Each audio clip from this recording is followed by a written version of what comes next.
елден болған қызымдай, көріп көңлім бұзылдай,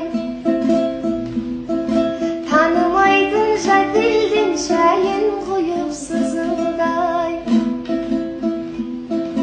көлегейлеп көзімдай, көзімнен жасым үзілді.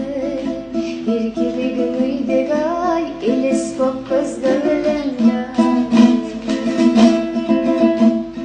қызымыз жүр майысып, кең дастархан жайысып, қол ұзарған құдағи отыр қою шай ішіп.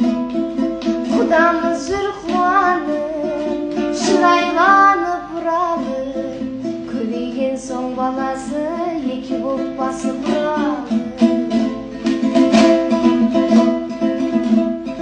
Мен отырмын мұзданып, ел жүремей сызданып, өсірген гүлдей жайнатып, әкетті-ау ерке қыздалып. Қызым ағайма